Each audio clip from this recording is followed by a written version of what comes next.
কেন? বাবা তো বসেই আছেন, বাজারটা রোজ করলেই তো পারেন। যৌবন আর শ্রম খুঁজে দেখো। আব্দুর রহমান সাহেব কয়েক মাস ধরেই কিছু আশ করছিলেন। উনি 3 বছর হয় রিটায়ার্ড করেছেন, সরকারি উচ্চ পদে ছিলেন, ভালো অঙ্কের পেনশন পেতেন। স্ত্রী গত হয়েছেন বহুদিন আগে। 2টি ছেলেকে বড় যত্নে মানুষ করেছেন। বাবা এবং মায়ের দুজনের স্নেহ নিয়ে ভালোভাবে লেখাপড়া করে তারা প্রতিষ্ঠিত হয়েছে। তারপর বড় ছেলের বিয়ে দিলেন, এক নাতি হলো। ওনার মনে আর আনন্দ ধরে না। এরপর ছোট ছেলে নিজের পছন্দের মেয়ে খুঁজে বাবাকে জানালেন। তিনি সানন্দে সেই মেয়েকে ঘরে তুলে নিলেন। রিটায়ার্ডের আগেই বড় ছেলের বিয়ে হয়েছিল, তারপর ছোট বৌমা এলো। আব্দুর রহমান সাহেব এখন নাতিকে নিয়ে বেশ সময় কাটান, সংসারের অনেকটা ব্যয় ভার বহন করেন। একদিন ইজি চেয়ারে বসে সকালের কাগজ পড়ছেন, বড় বৌমার গলা পেলেন। আজ বাজার শর্ট আছে, রাতে রান্না হবে না। সে চাকরি করে, বলছে যাকে। এ বাড়িতে ছেলেদের জন্মের আগে থেকে কাজের মেয়ে জয়নব আছে। সে তার ছেলেদের থেকে বেশ কিছুটা বড়। জয়নব মাতৃহারা, 2 ছেলেকে অপার স্নেহে আগলে রেখেছিলেন। সে বলল, ভাইজানরা কেউ এনে দেবে? বড় বউ বলল, কেন কেন বাবা তো বসেই আছেন, বাজারটা রোজ করলেই তো পারেন। আব্দুর রহমান সাহেবের কানে কথাটা বাজলো। বুঝলেন সংসারে তার প্রয়োজন ফুরিয়েছে।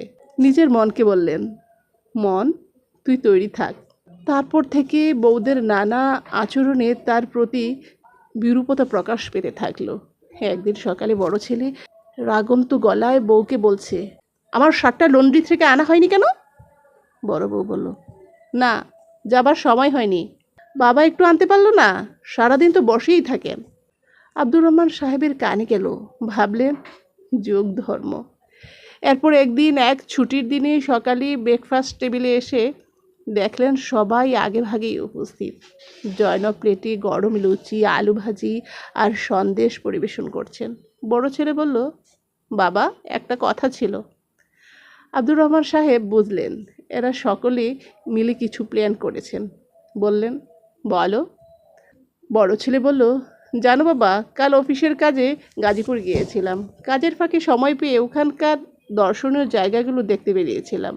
দেখলাম নদীর ধারে স্বাস্থ্যকর পরিবেশে একটা সুন্দর বৃদ্ধাশ্রম চালু হয়েছে। দেখেই ভাবলাম তুমি ওখানে মনোরম পরিবেশে শেষ জীবনটা থাকতে পারো। আমরা যাবো আসবো। কিরে ভাই, কি বলিস? ছোট ছেলে বলল, বেশ বেশ ভালো হবে। আব্দুর রহমান সাহেব হেসে বললেন, সব তো শুনলাম, কিন্তু বাবারা, তোমরা যেমন আমার জন্য ভাবো, আমিও তোমাদের জন্য ভাবি। তাই আমারও একটা প্রস্তাব আছে তোমাদের জন্য। তোমরাই বরং জুৎসই ও একটা মনোরম পরিবেশে একটা একটা যৌবনাশ্রমের খোঁজ করে নিয়ে সেখানে গিয়ে থাকো না কেন? বাড়িটা তো আমারই, পেনশনও পাই ভালো। জয়নব মাকে নিয়ে আমরা বাপ বেটি বেশ ভালোই থাকবো। তোমরাও আসবে যাবে। এইভাবে তিনি এক ছক্কায় বাজিমাত করে দিলেন।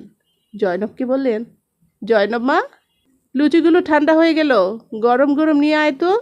ছেলেরা আর ছেলেদের বউরা রীতিমতো হতভম্ব হয়ে গেল, বাকরুদ্ধ হয়ে বসে রইল।